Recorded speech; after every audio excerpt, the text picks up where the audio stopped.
Olá, você amigo, você amiga do nosso canal do YouTube. Seja muito bem-vindo mais uma vez para estudarmos juntos a Palavra de Deus. É muito bom tê-lo aqui, sempre conosco, lado a lado, podendo revelar o que Deus quer falar ao teu coração. Tá certo? Então não deixe de se inscrever no nosso canal, tá bom? Você se inscreve aqui, entra lá no canal do YouTube, como a gente sempre fala aqui, é muito importante que você replique esses vídeos, é muito importante que você compartilhe esses vídeos, mas para que isso aconteça a gente precisa da tua ajuda, da tua colaboração, você se inscrevendo no canal, claro, e participando, para que a gente possa divulgar o amor de Deus para outras pessoas de maneira muito especial, né? E você, claro, é este condutor para que essa mensagem possa chegar a outras pessoas.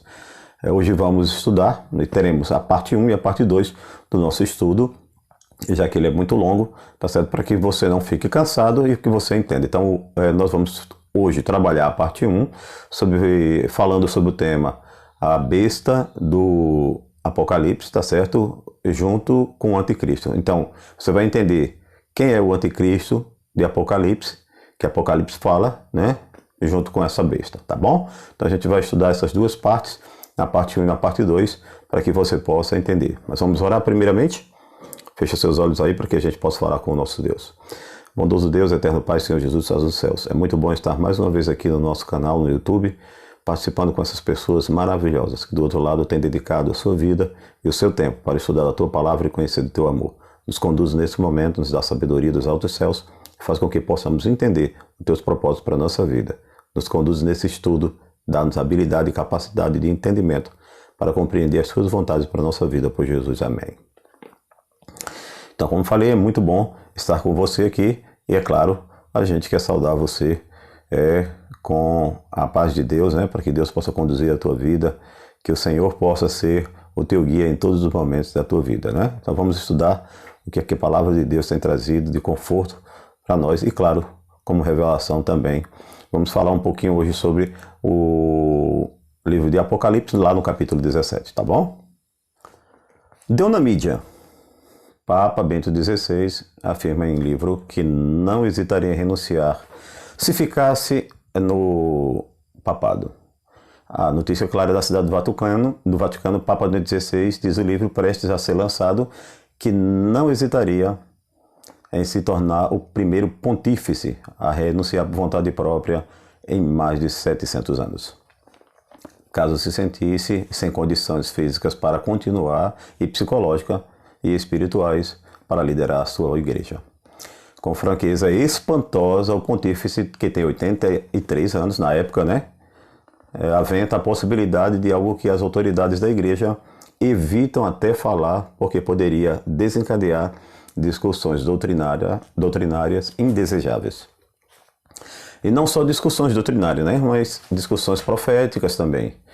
Posto que circula por aí que o relato da profecia católica de São Malaquias, né? No qual descreveu nos últimos 115 papas que, segundo a interpretação desta profecia, o próximo seria o último papa da história.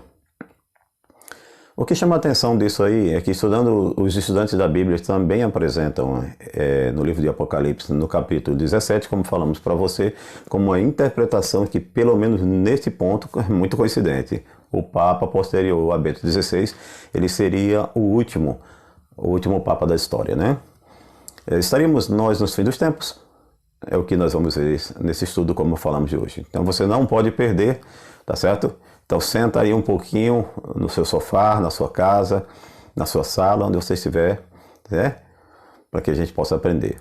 Não apenas questão doutrinária, mas questão profética. Isso porque a profecia católica lá de São Malaquias que eu falei, que está circulando, que circulou entre o povo, que o próximo Papa seria exatamente o último da história, segundo os pequenos escritos de São Malaquias, o nome do próximo Papa equivaleria a Petrus Romanus.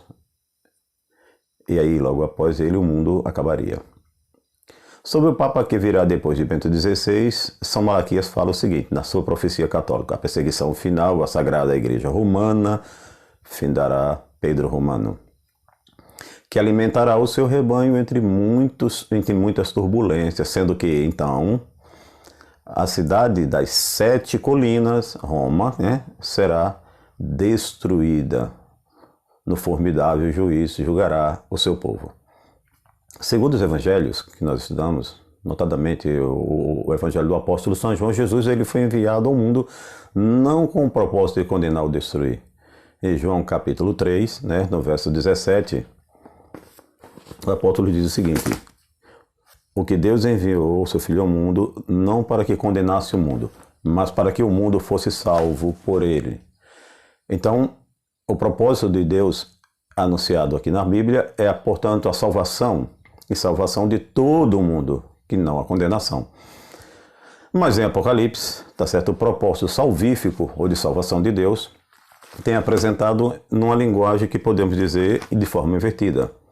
Em lugar de dizer como nos salvar, o capítulo 17 diz como evitar o caminho da perdição, o que finalmente vai dar no mesmo resultado. Ora, por isso você percebe que ele começa denunciando qual seria o caminho que leva à perdição, ou à condenação eterna. Literalmente, no capítulo 17 de Apocalipse, começa com a descrição da condenação de uma mulher, de uma prostituta, que é o símbolo de uma organização existente, claro, aqui no planeta Terra. No verso 1, lá de Apocalipse 17, diz assim: e veio um dos 7 anjos, que tinham as 7 taças, e falou comigo, dizendo: vem, mostrar-te-ei a condenação da grande prostituta que está assentada sobre muitas águas, com a qual se prostituíram os reis da terra, e os que habitam na terra se embebedaram com o vinho da sua prostituição. Em linguagem simbólica, nos é dito que há uma mulher, há uma entidade, que levou os reis e governadores da terra para o caminho da condenação aos olhos de Deus. Querendo salvar o povo, Deus mandou a revelação, a fim de que o povo entendesse qual é o caminho da condenação. Sabendo qual ele é, o povo pode escolher o outro caminho, o qual será, é claro, o caminho da salvação. Entendendo que mulher, como já falamos, é igreja, né? E levou-me espírito a um deserto, e vi uma mulher assentada sobre uma besta de cor escarlate, que está cheia de nomes de blasfêmias, e tinha 7 cabeças e 10 chifres. Ora, a mulher está vestida de púrpura e de escarlata, e adornada com ouros, pedras preciosas e pérolas. E tinha na mão um cálice de ouro cheio das abominações e das imundícias da sua prostituição. E na sua testa estava escrito o nome: Mistério, a grande Babilônia, a mãe das meretrizes ou prostitutas ou abominações da terra. E vi que a mulher estava embriagada do sangue dos santos e do sangue das testemunhas de Jesus. E vendo-a eu, maravilhei-me com grande admiração. E o anjo me disse: por que te admiras? Eu te direi o ministério da mulher que atrás, a qual tem 7 cabeças e 10 chifres. Numa visão simbólica, foi dado ao servo de Deus, o profeta João, a revelação do futuro. E aqui nós vemos, né, na Bíblia a Bíblia diz que é uma mulher sentada sobre uma besta que tem 7 cabeças. Nós podemos imaginar na nossa mente, obviamente, nós temos que traduzir esses símbolos a fim de entender a mensagem que está revelada aqui. Por alguma razão, Deus ele não colocou a mensagem de forma muito explícita. Ele entendeu que deveria colocá-la de forma simbólica para que nós estudássemos e entendêssemos o significado das coisas. Mas com um pouquinho de tempo, paciência, confiança, oração, Deus revelará para mim e para você aquilo que Ele quer que entendamos, né? Primeiro vamos entender, mulher, que nome já falamos, é igual à igreja. Não é isso? Então você já entendeu que mulher é igual à igreja. A igreja é comparada com mulher em Efésios 5, versos 25, e diz o seguinte: vós maridos, amai-vos vossas mulheres, como também Cristo amou a igreja e a si mesmo se entregou por ela. Ora, mulher é virgem, mulher pura. Deve ser então interpretada uma igreja pura que não se mistura com as coisas. Prostitutas, que é fiel ao seu marido, que não é infiel ao seu marido, que é Cristo. Mulher prostituta, infiel, claro, tem que ser uma igreja que traia a Cristo. Aí nós começamos a nos despertar por quê? Ora, porque o anjo começa dizendo que vai anunciar a condenação da mulher. Ora, a mulher vai ser condenada, e a mulher é a igreja. Ora, se essa igreja vai ser condenada, nós começamos a pensar, será? Será que eu, indo numa igreja, ainda assim posso ser condenado? Deus, literalmente, Ele quer que levantar a sua antena, que Ele quer despertar para que você possa entender todas as coisas aí que talvez estivéssemos sem entender, sem enxergar. Mas vamos seguir, e claro que Deus vai revelar de forma clara. Diz o seguinte, mais à frente, ele fala que a mulher estava vestida de púrpura, escarlata, adornada com ouros, pedras preciosas, etc. E tinha um cálice de suas abominações na mão. Todos esses são sinais de riqueza, de poderio, né? Poder econômico. Então é uma igreja que tem esses metais aqui, então esses adornos aqui significa que é uma igreja muito poderosa, uma igreja rica, uma igreja suntuosa, igrejas grandes, igreja que chama atenção. Essa mulher é uma igreja então que tem essa característica. É uma mulher que estava vestida de púrpura, escarlata, adornada por ouros, pedras preciosas e muitas outras coisas. A púrpura, ela é uma cor muito usada desde antigamente pelos reis, pela realeza, né? Que era algo que mostrava a imponência. Então essa mulher mística, ela é adornada exatamente com ouros, pedras preciosas e pérolas. Portanto, nós percebemos que ela é uma igreja muito rica. Deus diz que essa igreja representada pela mulher, em algum momento seria responsável por matar milhões de crentes. Digo crente. Por que eu digo crente? É porque na nossa linguagem é crente, claro. Aquele que lê a Bíblia, estuda, mas na linguagem de Deus, eles podem ser testemunha de Jesus ou podem ser santos. Por quê? Porque falam do Evangelho, do amor de Deus e crê em Jesus Cristo e obedece, claro. É óbvio que João, um apóstolo de Jesus, ficou maravilhado. Como é que uma igreja vai estar perseguindo crentes? Pois a igreja não é um instrumento para salvar crentes, salvar pessoas. Tem algo errado aí. Mas é isso que Deus quis mostrar para ele. Ele quis despertá-lo, ele quis mostrar a ele para que ele pudesse entender. Então, a partir do verso 7, o anjo se propõe a explicar o mistério. Ele diz assim, e eu te direi o mistério da mulher e a besta. A besta, como já vimos, tinha 7 cabeças e 10 chifres. E falando sobre a besta, no verso 8, né, o anjo diz, a besta que viste foi e já não é, e há de subir do abismo e irá à perdição.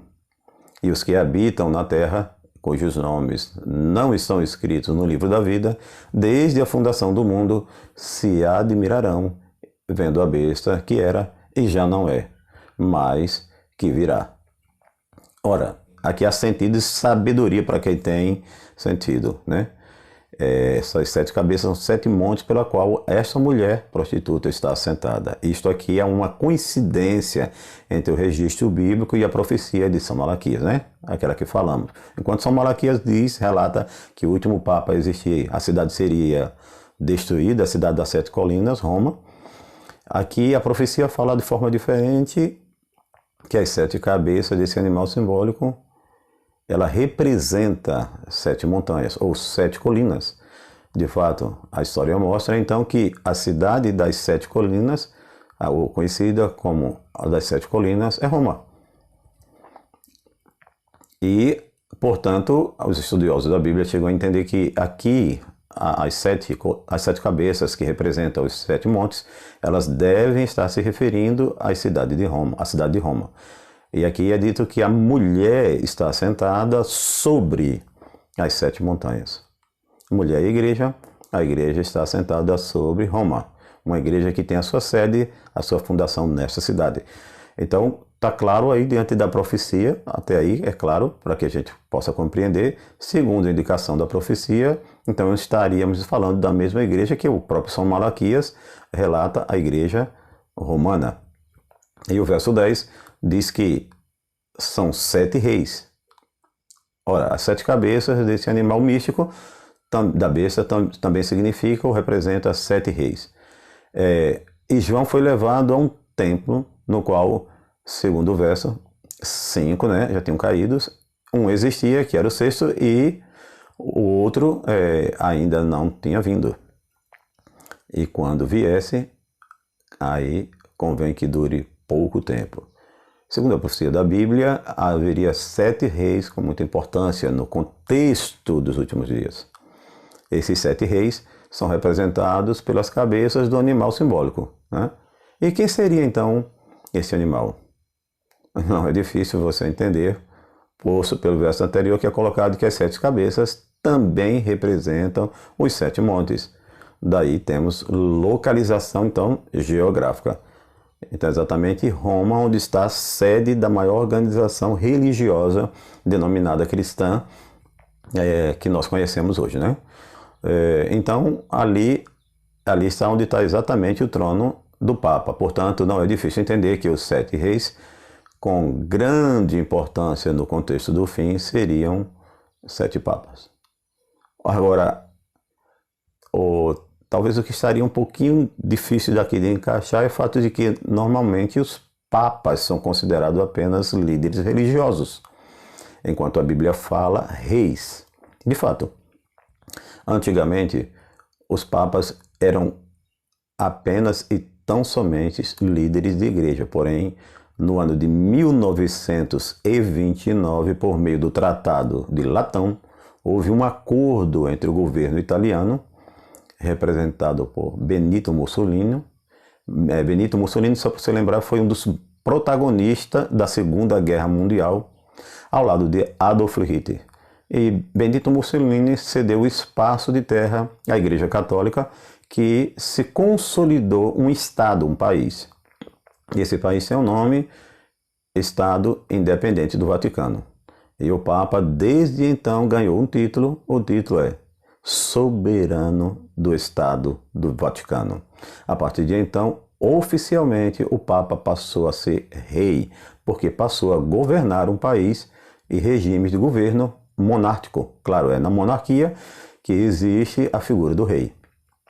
E aí nós entendemos claramente que a partir de 1929, essa profecia permitiria calcular, ou melhor, contar os papas que correspondem às 7 cabeças, ou os 7 reis, ou 7 papas, como importância no contexto histórico final.